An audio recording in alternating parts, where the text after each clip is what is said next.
दूं, संसद में सुरक्षा चूक मामले में बड़ा पर्दाफाश हुआ है। CNN न्यूज 18 के मनोज गुप्ता की खबर है कि लखनऊ के आरोपी सागर शर्मा की बाकी आरोपी मनोरंजन, नीलम, अमोल और ललित से जो जान पहचान हुई है वो फेसबुक के जरिए हुई है। फेसबुक पर भगत सिंह फैन पेज के जरिए सभी आरोपी एक दूसरे के संपर्क में आए।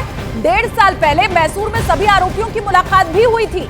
CNN न्यूज 18 के मनोज गुप्ता की खबर यही है कि 9 महीने पहले इन आरोपियों की संसद में विरोध की योजना बनाई गई थी। जुलाई में आरोपी सागर ने संसद के बाहर रेकी भी की थी, जिसके लिए वो गोमती एक्सप्रेस ट्रेन से लखनऊ से दिल्ली पहुंचा था। मतलब 9 महीने से लगातार इस साजिश का ताना बाना बुना जा रहा था और फेसबुक के जरिए ये सभी आरोपी आपस से जुड़े थे। फैन पेज के जरिए इन आरोपियों की पहचान हुई थी। और चलिए अब आपको ये बता देते हैं कि आखिर ये जो पूरा ताना बाना था वो बुना गया कैसे था। सागर लखनऊ का सागर शर्मा, बाकी आरोपियों से उसकी मुलाकात हुई थी और फिर उसके बाद इस साजिश को अंजाम दिया जाना शुरू हुआ था। मनोरंजन, नीलम, अमोल और ललित, इनके साथ फेसबुक पर मुलाकात उसकी हुई थी। और ये भी आपको बताएं कि फेसबुक पर ही भगत सिंह फैन पेज एक है, उसी पर ये सभी आरोपी मिले थे। इस फैन पेज को सभी फॉलो करते थे। सभी आरोपियों की पहचान इसी फेसबुक पेज के जरिए हुई थी और 1.5 साल पहले मैसूर में सभी आरोपियों की आपस में मुलाकात भी हो चुकी थी। एक दूसरे को बाय फेस ये जानते थे, अच्छे से इनकी जान पहचान थी और 9 महीने पहले संसद में विरोध की योजना इन लोगों ने बना ली थी। मतलब 9 महीने पहले योजना और तब से अभी तक उसका कैसे क्रियान्वयन करना है उसी के ऊपर चर्चा की जा रही थी। मार्च के महीने में मनोरंजन ने संसद के अंदर रेकी कर ली थी और फिर उसके बाद इस पूरी घटना को अंजाम दिया गया। तो मनोरंजन ने संसद के अंदर रेकी की थी। जुलाई में सागर ने संसद के बाहर की रेकी की थी, क्योंकि योजना यही थी कि अंदर और बाहर दोनों ही जगह प्रदर्शन करना है। गोमती एक्सप्रेस ट्रेन से सागर लखनऊ से उस वक्त दिल्ली पहुंचा था।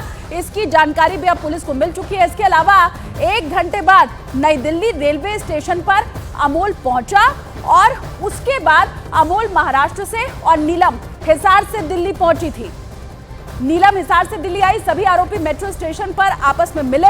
फिर इसके बाद यहां से ये आगे बढ़े और 10 दिसंबर को सागर, नीलम, अमोल गुरुग्राम पहुंच गए, जहां पर ये पूरी चर्चा की गई थी बैठकर। मनोरंजन के दोस्त विक्की के घर पर ये आरोपी रुके सभी और यहीं पर कैसे वारदात को अंजाम देना है, कैसे अंदर घुसना है, कौन बाहर रुकेगा, सारी बात की गई। 10 दिसंबर की रात ललित भी गुरुग्राम में था। मनोरंजन 11 दिसंबर की सुबह गुरुग्राम पहुंचा और कैसे गुरुग्राम में ही बैठकर इन सभी ने बाकायदा मीटिंग करके ये प्लान बनाया कि किस तरह से संसद भवन के अंदर पहुंचकर यहां पर इस पूरे काम को अंजाम देना है। 3 दिन तक आरोपी गुरुग्राम में ही रुके रहे और पास हासिल करने के लिए 2 दिन का समय बाकायदा रखा गया था।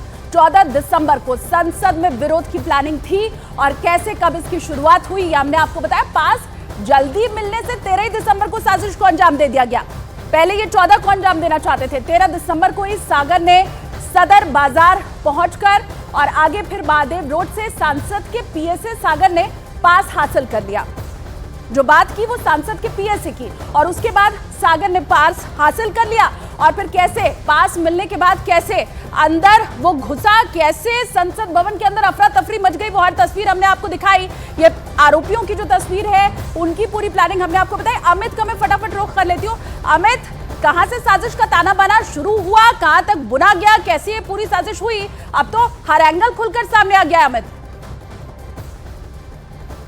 जी देखिए, इसमें 3 महत्वपूर्ण एंगल हैं। एक तो सोशल मीडिया के जरिए इनकी जान पहचान, फेसबुक पेज के जरिए ये आरोपी एक दूसरे से मिलते हैं, एक पुख्ता प्लानिंग करते हैं और 1.5 साल का आपसी संवाद और उसके बाद एक तरीके की हम ये कह सकते हैं कि रेकी भी की गई कि आखिरकार दाखिल कब होना है। देखिए, कोई एकाएक आकर ये दाखिल नहीं हुए हैं। बजट सत्र के दौरान भी और उसके बाद भी यह संसद भवन परिसर के बाहर आए थे। इसका मतलब कि एक पूरी प्लानिंग के तहत इनका यह पूरा समूह है वो अंदर दाखिल होना चाहता था। और देखिए कि एक साथ यह यहाँ पर इंडिया गेट पे इकट्ठा होते हैं, उसके बाद एक समूह अंदर जाता है, एक समूह बाहर मौजूद रहता है, जो स्प्रे छिड़कते हैं एक ही वक्त पर, एक ही कंपोजिशन के, एक ही कलर के यह स्प्रे छिड़कते हैं और उसके बाद यह संसद के बाहर और संसद के भीतर यह पूरा कोहराम सुरक्षा मामले को लेकर शुरू हो जाता है। तो अभी बेशक ये कह रहे हो कि अपनी आवाज उठाने के लिए, बुलंद करने के लिए ये इन्होंने ऐसी हरकत की थी, लेकिन क्या सिर्फ आवाज उठाने के लिए ऐसी हरकत की थी? ये पुख्ता प्लानिंग और इस तरीके की रेकी सोशल मीडिया के जरिए संपर्क क्या सिर्फ इसके लिए, ये बड़ा सवाल है और इसी का जवाब अलग अलग जांच एजेंसियों को अपनी पद्धति से ढूंढना होगा।